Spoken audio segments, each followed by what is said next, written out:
now. Ben, on est là, on recommence ça tranquillement, puis aujourd'hui, on parle... communication. On parle communication avec le client, on parle avec l'athlète, appelle ça comme tu veux, c'est quoi la relation qu'on devrait avoir avec... le membre, l'adhérent, le client, la personne qui est en avant de nous, en fait, qui prend son sac physique et qui s'en vient nous voir pour une session de coaching. Yep. Ce qu'on se rend compte avec ça, c'est que ces belles sessions de coaching-là, avec ces individus qu'on apprend à connaître avec le temps, c'est que c'est beaucoup plus que juste du blabla et du vomissage de connaissances. Oui, tout à fait. On en parle souvent, c'est une histoire de relation avec l'individu sur un fond d'entraînement. Tout à fait. Oui, c'est pas juste de donner une prescription de mouvement ou d'éducatif. C'est pas juste de dire quoi faire.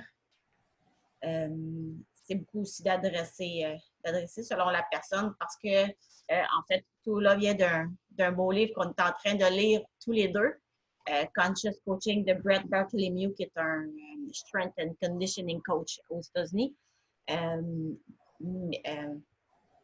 Mais en fait, c'est beaucoup d'adapter parce qu'on aura beau avoir tous les diplômes du monde, d'être le meilleur technicien ou connaisseur de l'activité physique et de tout se découler. Parce que si on n'est pas capable de communiquer nos connaissances et ce qu'on en sait, le message ne se transmet pas. Puis on sait, au niveau de la communication, il y a tout le temps le fameux canal de communication où est-ce qu'on a un émetteur, on a un conduit puis on a un récepteur. Mais si le conduit est coupé ou ne marche pas, ben, le message ne se transmet pas. Oui, ben on le rencontre beaucoup, puis on le voit beaucoup avec les gens qui sortent de l'école ou j'appelle ça les théoriciens, là, ceux qui connaissent la théorie au corps de tour, au niveau cellulaire, les sarcomères qui travaillent puis qui contractent, puis qu'est-ce que tu devrais faire pour que ça marche, puis tu arrives sur le plancher puis tu te rends compte que c'est pas ça pantoute. On est géré par ces principes-là physiques, hormonaux, on est géré par la même mécanique, c'est chacun, mais si tu n'arrives pas à te connecter puis à trouver comment communiquer puis comment rejoindre ton client devant toi, ta meilleure template de programmation puis de tempo puis de cyclage, elle sert à rien. Puis je te dirais que dans l'environnement du coaching, on va dire monsieur, madame, tout le monde n'est pas dans le coaching élite, là, des sports élites avec des gens professionnels. Cette affaire-là devient de plus en plus importante parce qu'elle va nous permettre de connecter de manière efficace avec ce client-là. Elle prend encore plus d'importance au niveau élite parce que là, on joue sur des millisecondes puis des détails de performance, donc c'est important. Mais pour rendre le sport accessible, je pense que ça a encore beaucoup plus d'importance pour réussir à connecter et faire comprendre à la personne que oui, tu peux changer quelque chose, tu peux atteindre tes objectifs, je peux t'aider à atteindre tes objectifs ou te montrer que tu peux atteindre quelque chose que tu ne pensais pas être capable de faire. Puis si c'est pas moi, ben ça va être quelqu'un d'autre après, il n'y a pas de problème. Au pire, je vais avoir ouvert la trail, moi, que j'appelle. Tout à fait. C'est de là, quand tu parles du théoricien ou de la personne qui sort tout frais de son diplôme, qui connaît chaque unité musculaire par son petit nom, là. Parce que c'est la majorité des clients, 99% des clients qu'on a ou des membres qu'on a dans nos gyms ne sont pas des bacheliers en kinésiologie ou ils n'ont pas des doctorats en mouvement du sport ou ils viennent nous voir en quelque part parce que c'est nous qui avons ces connaissances-là. Ouais. Fait que c'est notre travail à nous, je pense, de choisir les bons mots afin de les vulgariser pour qu'eux comprennent notre jargon dans leur jargon à eux, qu'ils soient capables d'appliquer ce qu'on leur communique. Oui, parce que, tu sais, outre le principe de dire que tu as un client qui va être plus kinesthésique, qui a plus besoin d'être touché, il y a un autre qui est plus émotionnel, qui a besoin de plus sentir ce qui se passe, il cherche des feelings. Puis tu en as un qui va être vraiment plus, tu sais, tu as les visuels, tu as les auditifs qui rentrent là-dedans, ça va juste gérer comment on va transmettre l'information, mais outre tout ça... Il y a la personnalité de la personne. Ouais, ben c'est là qu'on rentre avec le Conscious Coaching de Mr. Brett. Mhm. Puis, aujourd'hui, on va parler de ces différents archétypes de clients, ben, du moins. On va commencer parce qu'il y en a une pile. Puis Fait c'est intéressant si on peut y aller avec des exemples ou des trucs, puis peut-être même, parce que moi, en lisant ça, j'ai découvert que voyons, j'ai des intérêts particuliers avec certains que ce type de client-là, ce type de personnalité-là, j'adore coacher ces gens-là ah, versus d'autres. c'est clair, on a tout notre wheelhouse, puis il y a des choses qui nous allument un petit peu plus. Moi, j'en ai découvert là-dedans que c'est clair qui m'allume aussi là, sur la quantité que j'ai lue jusqu'à présent. Ouais. Fait que c'est clair que j'en aime plus que d'autres. Parce qu'il y en a qui me challengent plus que d'autres aussi. Fait qu'il y en a qui me rendent, qui viennent me toucher un petit peu plus au niveau des valeurs. Fait que oui, il y en a qui sont plus délicats dans mon cas, mais on est tous des êtres humains aussi. Là. On est un être humain qui coach un autre être humain. Ouais. On n'est pas rendu au mode d'avoir des robots qui coachent. Dieu merci. Ben, on essaye ça présentement avec le confinement. Des programmes à distance, des vidéos à distance, puis des séquences de. Moi, j'étais un child of the 80s puis des 90s, là, tu sais, les P90X, que tu mettais ça dans ton DVD puis tu partais, là, ben, ça fait ce que ça fait, là. Ça fait. En effet. Donc, on ouvre le bal avec. On ouvre le bal avec. Ouais. On ouvre le bal avec. Je te dirais un que j'ai. Un, peut-être qu'on va un peu moins, mais moi, il m'allume celui-là. Un qu'on voit peut-être un peu moins dans nos gyms, c'est le spécialiste. Oh. Le spécialiste, en fait, le spécialiste qui ne vit que pour son sport à lui. Donc, par exemple, c'est sûr que tu es en functional fitness, nous, on a beaucoup, en entraînement fonctionnel, on a beaucoup les sports d'explosion qui viennent nous voir. On parle de hockey, de football. Majoritairement, c'est eux autres qui vont venir nous voir parce que c'est très, très, très similaire au niveau de l'explosivité. Ouais. Vraiment la gymnastique aussi, qui vient nous, qui peuvent découler dans les gyms de CrossFit. Le spécialiste, en fait, ce qu'il voit, lui, c'est surtout son sport à lui. Le défi qu'on a comme coach avec le spécialiste, c'est que l'athlète est tellement centré sur son sport que le joueur de hockey, lui, tout ce qu'il veut, c'est manier des rondelles. Il veut mettre ses patins, il veut aller patiner, il veut jeter le puck, il veut déjouer des gardiens de but. Mais il ne voit pas nécessairement toute l'importance du travail qui peut être fait en arrière dans sa saison morte et en complément pendant la saison. Donc, il y a un gros travail de prendre l'entraînement et de le rendre ludique et de le rendre directement face à son sport.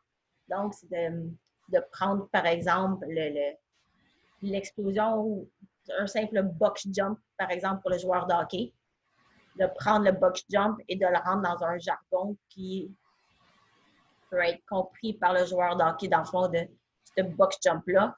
Il faut que tu l'imagines comme un coup de patin. Quel impact le box jump peut avoir sur son coup de patin? Quel impact peut avoir le développement de force dans le squat pour son glute max, pour sa chaîne postérieure? Qu'est-ce que l'impact de son squat peut avoir sur son coup de patin pour son changement de vitesse, pour son changement de direction? Donc, le gros défi du spécialiste, c'est ça, c'est de le sortir de son cadre de « je suis un joueur de hockey, je veux manier des rondelles » et de le prendre dans comme garde. On est capable d'améliorer ton maniement de rondelles, de développer ton coup de patin par autre chose que des coups de patin. Ouais, c'est. Je pense que ça, on le voit beaucoup plus dans des sports, je dirais, plus traditionnels. Mm-hmm. Le hockey, le football, même le baseball, c'est des grosses business avec des multi-coachs là-dessus, généralement pour les professionnels. Ouais. Puis ça se découle au niveau du amateur puis du semi-pro, où est-ce que les gens sont au courant, du moins sont sensibilisés que il y a différentes approches pour faire un bon coup de patin puis un bon joueur de hockey, outre le spécifique qui est le maniage puis toutes les drills de patin et toute cette histoire-là. Mais ce problème-là, moi, je le remarque beaucoup plus dans les sports traditionnels. Soccer, c'est un bel exemple. Boxe, c'en est un autre. boxe, arts martiaux, toute cette histoire-là, on dirait qu'il y a une espèce de savoir ancestral qui s'est passé, que c'est de même que tu montes un boxeur ou un gars de Muay Thai. Tu peux pas faire autrement. Puis ces gens-là sont encore en train d'utiliser des méthodes qui datent des années 70. De dire que, tu sais, mon joueur de soccer, par exemple, ouais, je peux pas y faire vraiment de la muscu parce que je vais le ralentir, il va être trop gros, parce que tous les joueurs de soccer sont gros comme des petits poux, tu sais. Non, mais versus un joueur de rugby, tu fais « Oh shit, c'est deux types de personnes différentes. » Oui, tout à fait. Mais Dieu merci, avec l'expérience que j'ai au niveau de mon ancien ownership de gym, Ouais. j'ai quand même côtoyé aussi d'autres business. Et c'est quand même la business qui louait un espace dans mon gym. Avec quand même quelques kins qui travaillaient avec des joueurs. J'ai quand même côtoyé quelques joueurs de Ligue de hockey, Ligue européenne, qui venaient s'entraîner l'été à Longueuil. Ouais. Honnêtement, j'ai vu un peu les deux, un peu les clashs des deux. J'ai vu des joueurs de hockey qui venaient faire des cleans, qui venaient faire de la propulsion, qui venaient faire de l'explosion avec un simili. C'était pas que du fonctionnel, c'était un mix vraiment des deux. Puis j'ai vu d'autres joueurs de hockey aussi qui c'était complètement des drills de hockey, puis des drills spécifiques pour améliorer. Puis nous, ils nous regardaient, on se disait, mais qu'est-ce que tu fais? Ouais. Qu'est-ce que tu fais? C'est ça. Parce qu'évidemment, la saison d'été, pour nous, c'est une saison de compétition aussi, avec beaucoup de qualifications en ligne. Tout ça. Ouais. Fait qu'ils m'ont vu là, faire des qualifications en ligne, puis là, je faisais juste avoir des gros jeux. On leur disait, mais what the fuck? Mais qu'est-ce qu'ils font?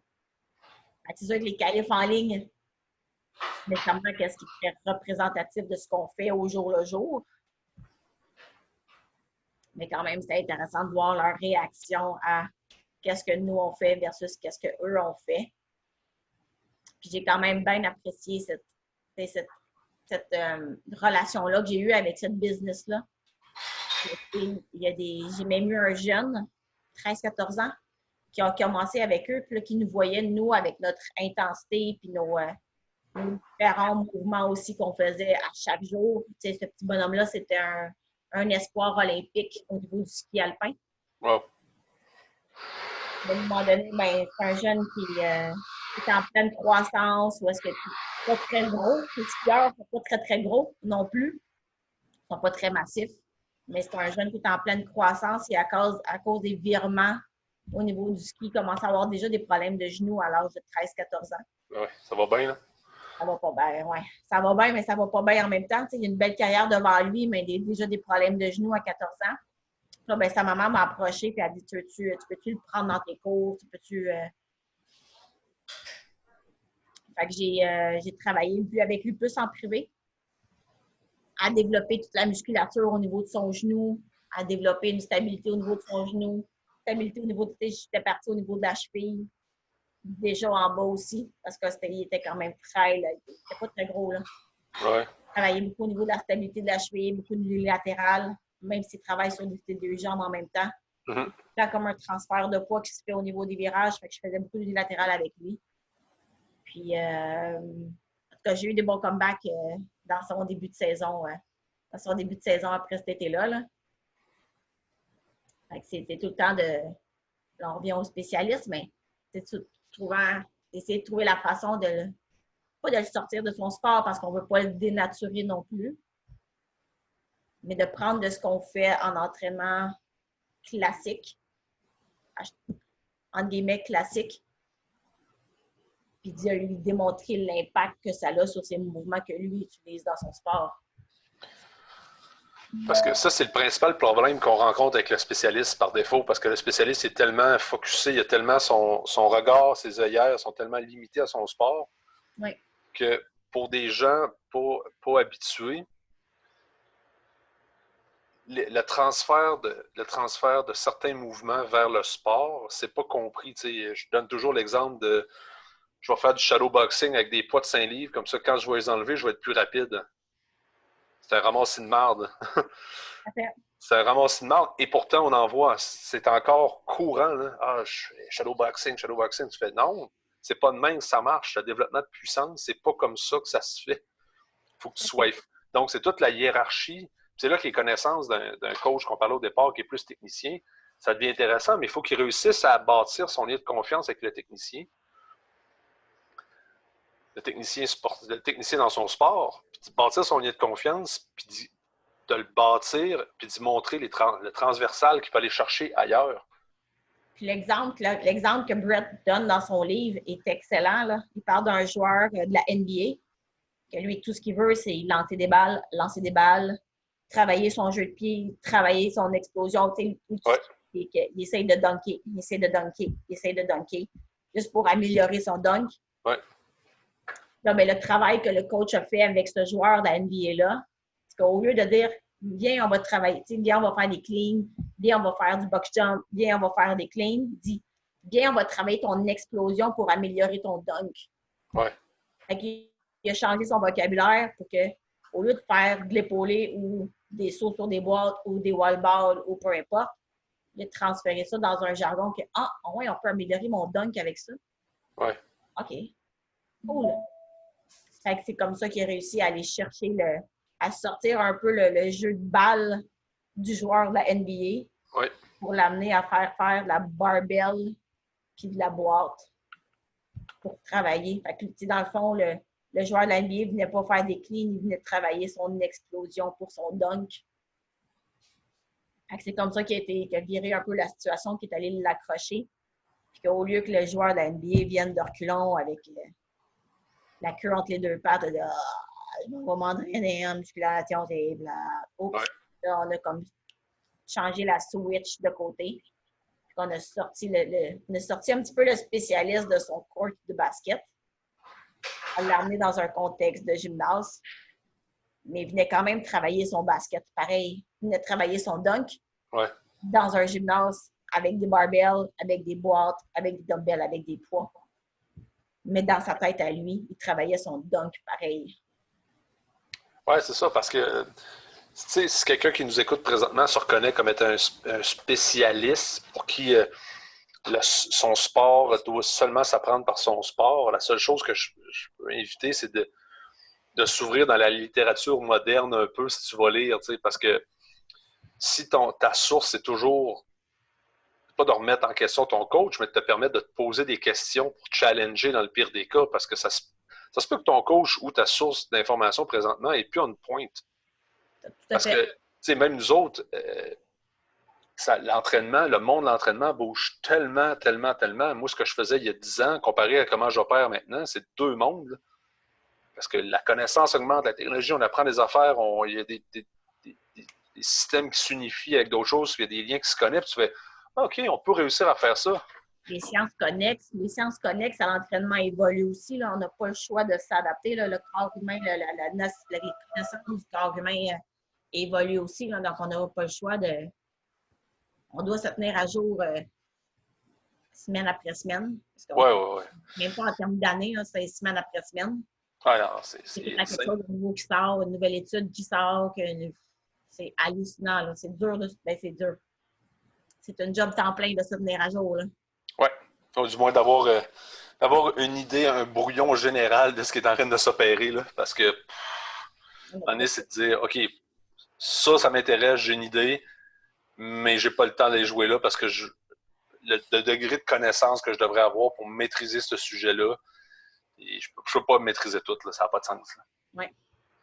Mais ouais, le technicien, c'est quand même... Le technicien, ce qui est le fun, c'est qu'une fois, comme coach, une fois que tu l'as mis on board, c'est quelqu'un qui va être quand même super trippant à coacher parce que lui, il voit tout l'application concrète, son why, il est très fort, tu sais. Oui, ça c'est hyper stimulant pour le coach. Oui. Quand tu vas aller chercher, quand tu vas aller chercher juste la façon d'aller chercher cet athlète-là, qui est tellement focus sur son sport à lui, ouais. Quand tu vas aller chercher les bons mots, tu vas directement jouer avec la passion même de l'athlète. Ce pourquoi il respecte, puis il se lève le matin. Lui, c'est son sport. Mais si tu es capable d'aller chercher les bons mots pour aller chercher directement le cœur de l'athlète, ouais. je pense que tu peux faire de la magie dans le gym avec lui. Là. Ah oui, c'est clair. Ben, tu sais, tu peux faire de la magie avec tous ces archétypes-là qu'on va, ben, du moins ceux qu'on va couvrir, mais en tant que coach, on a des affinités avec certaines personnes par défaut, on a des affinités avec certains types de personnalités, puis, et vice-versa, parce que ces archétypes-là aussi, ils ont des affinités, là. Ah, tout à fait. Puis je pense que cet archétype-là du spécialiste qui a un peu des œillères sur son sport, moi, je sais qu'il vient me chercher parce que, veux pas, j'ai quand même un background j'ai un background mixé un peu, là. J'ai un background de sport individuel puis de sport d'équipe. Où est-ce que quand j'étais là-dedans, puis j'étais rien d'autre, là. Ouais. Je nageais. Puis Ouais. quand je jouais au flag, je jouais au flag. Je jouais pas un match par semaine, là. J'en jouais 3-4, puis j'en arbitrais 15, là. J'étais comme vraiment deep into it. Fait que, tu sais, lui, je me suis reconnue en tant que personne dedans, Mm-hmm. en tant que vieille personne. Parce que back in the days, j'étais là-dedans. Là, Ouais. c'est sûr que j'ai évolué avec le temps aussi parce que là, j'ai le point de vue du coach, ce que je n'avais pas nécessairement avant. Mais lui, il m'a allumé pour cette raison-là.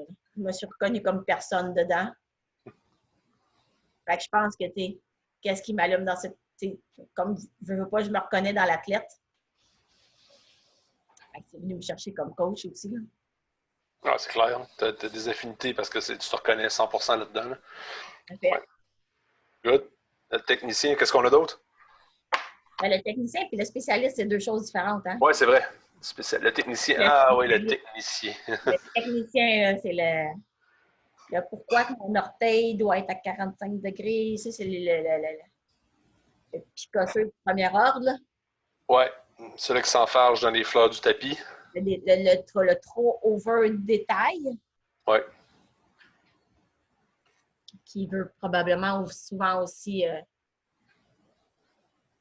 pas sauter des barrières. Je ne vais pas dire qu'il va sauter des barrières nécessairement, mais il s'accroche au plus simple des détails. Puis, si on le met en contexte de classe de groupe, celui-là, Et...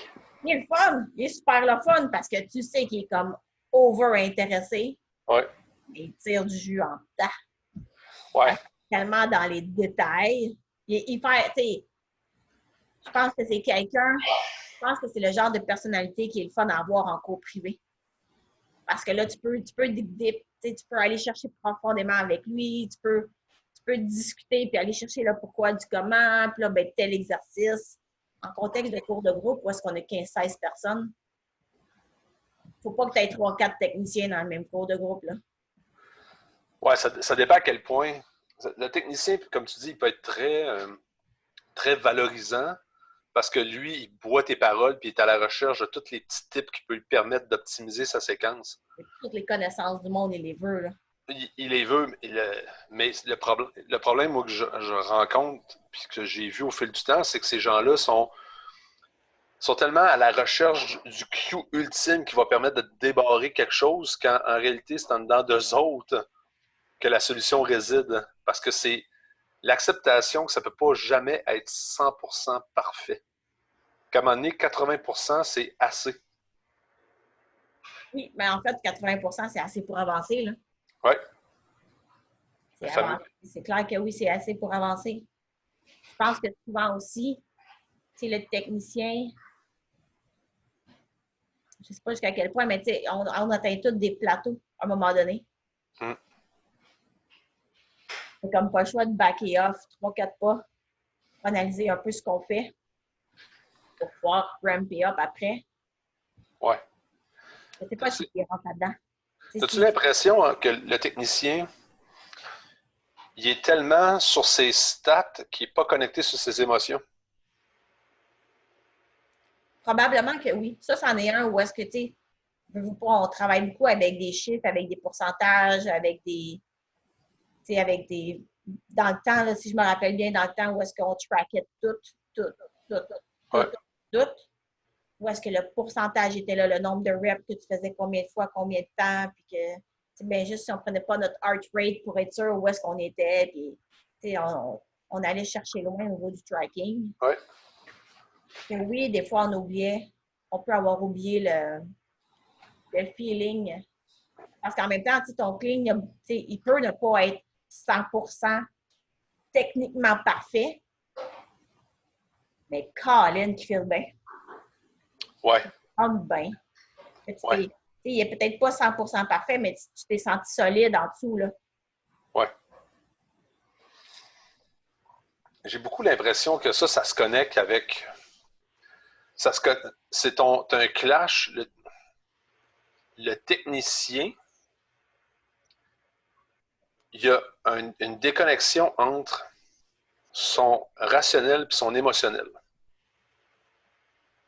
Il est trop dans le rationnel en disant « Ouais, mais j'ai senti... Tu sais, ma barre était trop loin. »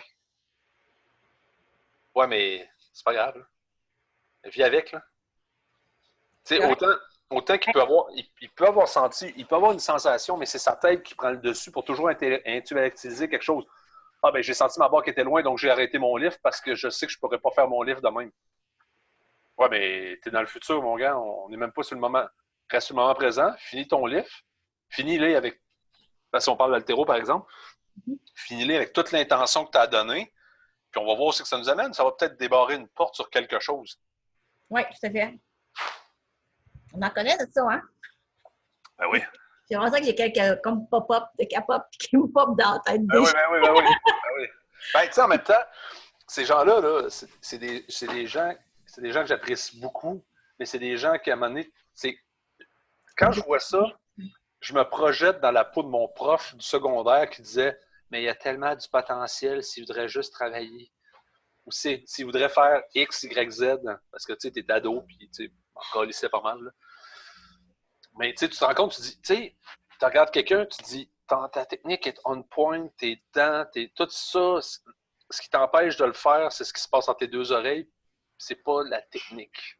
La technique est bonne. Tu sais, comme combien de fois on a vu des gens qui ont des dips qui sont forts, qui ont un pull qui sont forts, ils ont des pull-ups, le weighted, le solide, tu sais.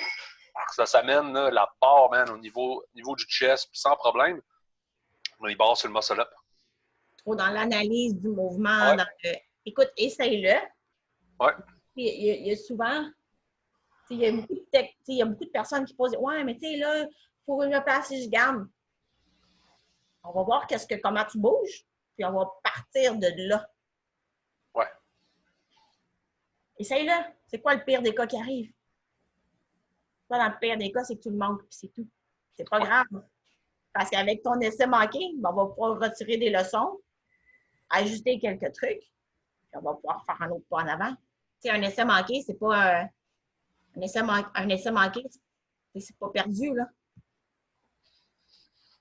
C'est probablement, les essais manqués, c'est probablement les meilleurs spots où est-ce que tu peux apprendre même. Ouais. J'aime ça. J'aime beaucoup ça, cette espèce de... Tu sais, puis des fois, quand les gens t'écoutent dire ça la première fois, ils disent moi, le positiviste à outrance. Mais je dis, hey, ça fait mal à quelque part où il y a un crook, il y a quelque chose qui ne marche pas.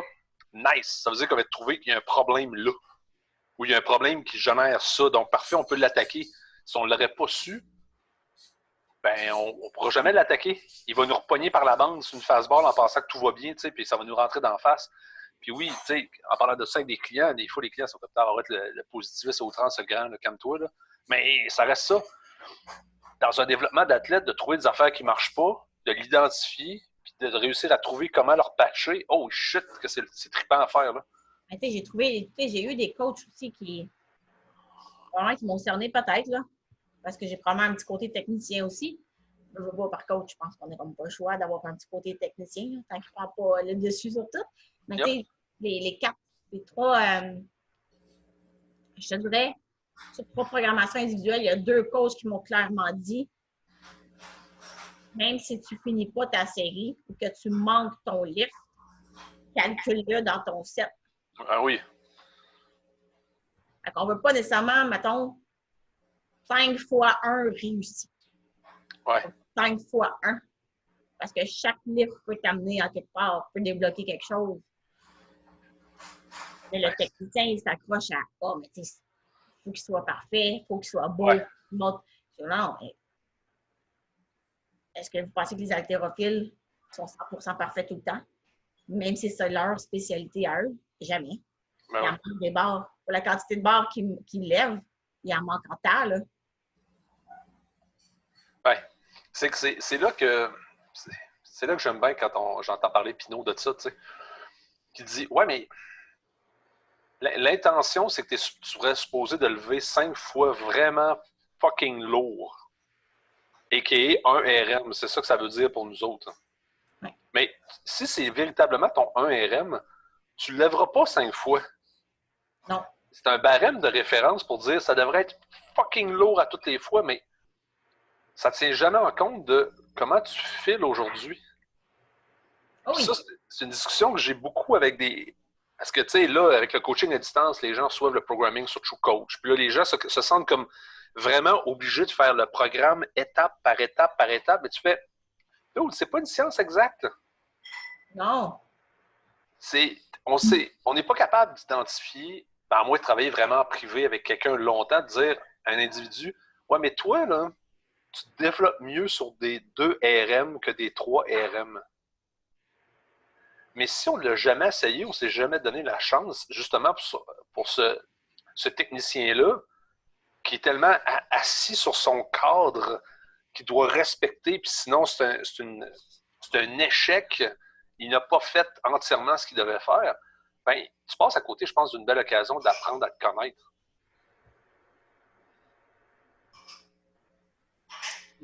Oui. Okay. Je suis entièrement d'accord avec ce que tu dis. Là. Ça fait. Faut découler.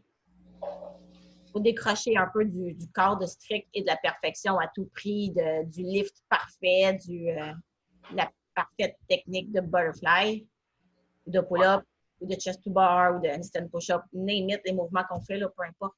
Il faut aller chercher. On dit tout le temps bouger. Comment je le dis donc? Bouger sous tension avec intention. Ben oui. Ben oui, tout à fait. C'est une belle manière, là. Au-delà de tout, le technicien va être accroché très, très, très au détail, très au strict. Oui, mais c'est marqué 80 puis 80 c'est 118,24. Oh non, on n'a pas le point 24. Là. J'espère que c'est Puis tu sais, s'il y a des coachs qui nous écoutent ou whatever, oui, on comprend qu'à un moment donné, ça prend des templates, ça prend du tonnage pour atteindre quelque chose. Oui, on décroche pas de ça. Là. On ne dit pas que c'est de la merde ou que ça ne marche pas. Non, ça marche. Ça marche très bien. Ça l'amène du monde loin. En même temps, on a besoin d'un chemin de route. Là. Ouais.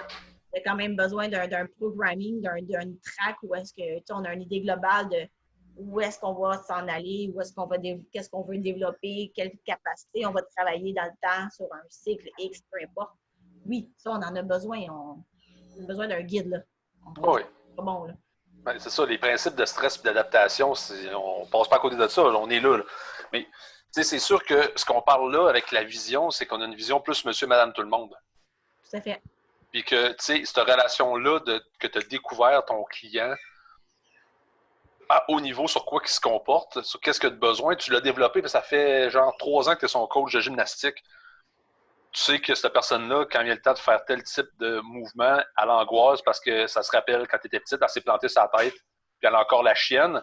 Mais là, on bâtit ça, donc il faut que tu crées un contexte, puis tu gères le volume, puis tu bâtis les réussites. Puis, il y a une autre approche complètement, mais quand on rencontre le technicien, il faut réussir à le déconnecter puis l'enlever un peu de ses chiffres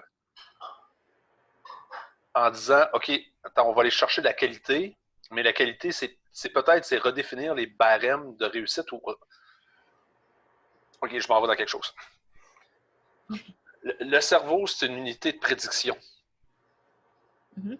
Ça fait juste des prédictions. Elle a essayé quelque chose, son background, elle pense que ça va générer de temps, donc elle entrevoit quelque chose. Imagine si à la recherche de ton 1 RM snatch, à toutes les fois que tu en manques un, ça te prend combien de reps pour réussir à changer ta prédiction? Parce que tu peux changer ton environnement, ton stimuli, puis comment tu te sens. Mais si à toutes les fois que le mindset, que tu rates un mouvement, peu importe soit-il, tu te tapes dessus, tu te mets à bougonner, puis tu as les idées noires, ben, tu joues directement sur le troisième facteur, ton intérieur, ton ego, là, tu viens juste cimenter cette prédiction-là. À toutes les fois que je fais du snatch ou j'essaye un pull-up, par exemple, je suis pas bon, puis ça me fait chier. Non, mais il y a combien d'athlètes / monsieur, madame, tout le monde, Oh, parce ouais. que on va tous les mêmes dans le même panier parce qu'en même temps, combien d'athlètes qui arrivent, par exemple, on va reprendre un back squat parce que je suis une fille de back squat, Ouais. mais qui arrivent devant un chiffre, une barre, plus comme qui struggle. Là, il y a tout le temps comme des chiffres magiques, là. Une plate, Ouais. deux plates 25, peu importe, qui arrivent devant la barre, puis là, comme là, ce chiffre-là, il fait peur. C'est souvent des chiffres très symboliques, là, le fameux 200 ou le 2 plates pour les ghost snatch, ces Ouais. affaires-là. Là, ils mettent les plates, là, ils regardent la barre, c'est comme, oh boy. Ouais. Dude, flush ta tête, mets tes mains sur la barre, fais le snatch, on verra ce qui se passe. Ouais. Ils sont en train de. Ils ont tout un processus de OK, oui, puis je sais, je suis en mindset, puis je travaille là-dessus. Il y a tout un processus de visualisation pour réussir ton livre, puis blablabla, blablabla, blablabla.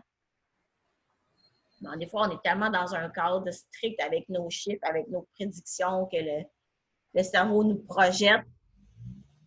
Là, on arrive devant un chiffre précis, puis là, on dirait que le struggle est-tu sur le chiffre qui fait peur ou c'est de ne pas être capable de tenir la technique dans notre tête qui est parfaite ou qu'on a ou peu importe. Ouais. Ouais, parce que, tu sais, cette phrase-là, je l'utilise, là, ça fait pas de toi une mauvaise personne, là. T'as manqué. Non, mais tu sais, t'as pas été capable de faire. Tu sais, je t'ai dit, hey, OK, je sais pas, moi, ce fameux terme. Tu sais, Sally, assez donc ton pull-up. Ouais, mais j'ai pas de pull-up. Ouais, mais ça, c'est ta prédiction. Ta prédiction, c'est que t'as pas de pull-up. Mais là, ça fait tellement longtemps qu'on fait des jobs de haut de corps, là. On a fait plein d'affaires avant, là, dans toutes les directions, là. Puis, essaye-les donc. Ouais, mais je l'ai pas. Mais essaye-les. Tu ne l'avais pas la semaine passée, tu ne l'avais pas hier, aujourd'hui. Peut-être que tu l'as. Ben, peut-être que ça va monter plus haut. Peut-être qu'il va se passer quelque chose. Puis à un moment donné, il faut. C'est pas blanc ou noir. Ah non, mais. Tu sais, j'ai pas mon pull-up. Tu fais high five. Oui, ça, je le sais. Je suis ton coach, je le sais. Par contre, on est rendu où aujourd'hui? Parce que le technicien, c'est beaucoup ça. Je pense que c'est très binaire comme approche. Je l'ai ou je ne l'ai pas. Oui, mais il y a un lot de nuances dans le milieu de ça, là, qui te permet de reprendre ces données-là, ce data-là, pour te permettre de, ben, si on reste en prédiction, changer ta prédiction, mais tranquillement t'amener vers l'avant. La mascotte, boom, avec le chat qui passe. Ça fait 5 minutes que tu es loin de Véro, là, et plus capable. Ben, ça se peut plus. Mais c'est ça, c'est de reconnaître que entre l'échec théorique du mouvement, il y a un lot de data points, il y a de l'information que tu peux prendre de là qui va te permettre de passer cet échec-là, de passer du terme d'un concept binaire vraiment. Oui, puis on le voit aussi, puis on coach de cette façon-là pour les techniciens quand on a un workout où est-ce qu'on demande des pull-ups. Ouais, mais j'ai pas mes pull-ups, qu'est-ce que je fais? T'en as des pull-ups? Ouais, mais j'en fais pas beaucoup. Mais regarde, il y a combien de pull-ups au tableau? Il y en a 10, parfait. Combien tu es capable? Combien tu penses que tu peux en faire à chaque set? Ben, au moins 3-4. Ben, fine, fais-en 3-4, puis complète le reste avec des ring rolls. Je peux faire ça. Pas parce que tu n'es pas capable de faire les 10 pull-ups ou que ce serait beaucoup trop long de faire les 10 pull-ups que tu t'en fais pas pantoute. Fais tout ce que tu peux. Finis ton set avec des ring rolls, avec barbell row, ou whatever, n'importe quel autre tirage. Parce qu'en même temps, si tu en veux des pull-ups, il faut que tu en fasses. Là. Ouais, mais tu sais, est-ce que dans un cadre d'entraînement fonctionnel comme on fait là, tu sais, puis je vais citer les paroles célèbres du Vin, c'est CrossFit breeds that shit. On a tellement mis d'emphase les dernières années auparavant en disant c'est très binaire. Tu l'as ou tu l'as pas. Voici ton range of motion. On a pris tout le sports of fitness pour le transférer. Tu sais que, comme tu dis, là, tes chin-up, t'en fais 5 à chaque round. Ouais, mais mon dernier round, mon menton s'est pas rendu. Ouais, mais est-ce que ton menton s'est pas rendu parce que tu as lâché, que tu t'es dit tu as voulu faire tes reps à moitié pour finir? Ou ben, tu étais tu as fait ton effort légitime pour t'amener là. Mon range of motion était-tu à 60 fait que ton menton n'a pas levé, ou tu es tellement fatigué, tu as tellement plus de gaz que ton range of motion, tu étais à 100 là. Oui. C'est l'effort maximum que tu pouvais donner. Oui. Oui, c'est sûr qu'on a pris un peu les critères de compétition pour les appliquer dans les cours de groupe. Oui, je pense. Mais là, tu sais, en tout cas, pour nous autres, ça fait déjà presque 1 an qu'on est en train de sortir de ce concept-là en disant vas-y pour du max effort à chaque round ou anyway, c'est du cas par cas, là, mais c'est sûr que pour un spécialiste, ce cadre-là, Technicien. le technicien, pardon, oui, le technicien, merci. J'étais là, puis en plus, je me suis posé la question dans ma tête. Le technicien. Pour le technicien, c'est vraiment fou, hein, cette affaire-là. Parce que là, on ne travaille pas en absolu. Puis, la clé pour lui, c'est d'arrêter de travailler. C'est d'enlever un peu d'absolu. Ou de l'enlever ou de le modifier, peut-être. Ben, tu sais, c'est pour ça que je dis, c'est un degré, au lieu d'avoir un 100% d'absolu, tu en enlèves un peu pour laisser de la place à l'apprentissage, pour enlever de la place à l'exploration, pour enlever de la place à dire, ouais, OK, comment tu te sens? Puis c'est peut-être, le problème, il est peut-être là. Parce que. C'est le technicien. Ouais, on l'aime. Ben, tu sais, le spécialiste, tu fais, ah, OK, ouais, ça se gère bien, on les aime, ces gens-là, parce qu'on est capable de les coordonner, puis il faut juste utiliser le langage. Oui. Le technicien, c'est un job de langage, de communication aussi. Oui. Parce que veut pas, il est accroché à ses détails, à sa prog, à ses chiffres, à son petit tweak qui peut faire toute la différence puis faire gagner comme plein de fois sur sa barre. Mais il perd toute la notion de l'intention. Ouais. L'intention en arrière. C'est ça qui. C'est le défi comme coach qu'on a avec ce technicien-là, c'est qu'il faut changer faut trouver les bons mots pour mettre ces chiffres auxquels il tient tant, ou ces détails auxquels il tient tant. Ouais. Le tweaker, puis leur dire, pas qu'ils ne sont pas importants. Oh oui, ils sont importants, c'est correct. On ne dénigre pas l'importance de ces détails ou de ces chiffres pour lui. Mais ils n'ont pas toute l'importance. Il y a quelque chose d'autre que tu peux aller chercher aussi. Oui. Oui, parce que c'est ça. Ça pourrait être un autre sujet, là. Mais je pense que ça revient beaucoup sur ton émotif puis ton rationnel, puis cette déconnexion-là entre les deux. Parce que quand les deux sont alignés comme il faut, oh shit, qu'il y a du feu qui se fait. La magie opère. La magie s'opère, en effet. Mais je pense que même dans tous les archétypes qu'on va voir, c'est beaucoup un degré de pourcentage là-dedans. Tout le temps. Parce que, tu sais, je pense par exemple au Wolverine que j'ai bien aimé. Tu liras, il était écœurant. On s'en parlait à un moment donné. Lui, il est très dans l'émotionnel, tu sais. Il est très là. Au même principe que le Loudmouth, il est très dans l'émotionnel, lui encore. Tu sais. Il y a un peu de rationnel, mais tu sais, il y a vraiment comme une gradation là-dedans. Puis quand tu réussis parce que ça se peut que toi, en tant que coach, sois l'élément qui vient s'ingérer, qui vient faire la balance. Parce que tu arrives avec tes données, puis tu dis, OK, moi, présentement, je vais faire ta béquille émotionnelle pour l'instant. Puis je vais te donner des outils tranquillement, pas vite, pour que tu sois après ça, que tu puisses te gérer toi-même. Parce que l'objectif, en final, c'est que le client, le membre, l'athlète, soit 100% autonome, qu'après ça, on a juste besoin de faire par là, as-tu pensé à ça? Ah, fuck, c'est vrai. Puis là, il repart, parce que ça, c'est nos athlètes de haut niveau, c'est nos athlètes qu'on coach depuis longtemps. Que juste, en réalité, ils sont 100% autonomes. Ils ont besoin d'un œil extérieur, ils ont besoin, puis, tu sais, plus que le temps avance, plus que cette intervention-là, elle devient comme sporadique dans le temps. Parce que t'es vraiment comme, là, tu fais vraiment de la job de coach, parce que tu n'es plus dans une job 100% émotionnelle, 100% d'apprentissage. Tu deviens un partenaire sur tous les niveaux de sa santé, ou est-ce que ben là, tu vas corriger des mouvements, tu adresses les bobos, tu adresses l'aspect émotionnel, parce qu'à un moment donné, ton athlète, il file comme de la marde. Il faut que tu lui dises, ben, cette semaine, il n'y a pas de problème. Là. Reste ton calme, tout va bien. Ça fait pas de toi une mauvaise personne si tu t'entraînes 2 fois cette semaine versus 4. C'est correct. C'est correct. C'est ça. Là, la question comme ça, là, on en parle combien des personnages, des archétypes aujourd'hui? On en fait 2 aujourd'hui.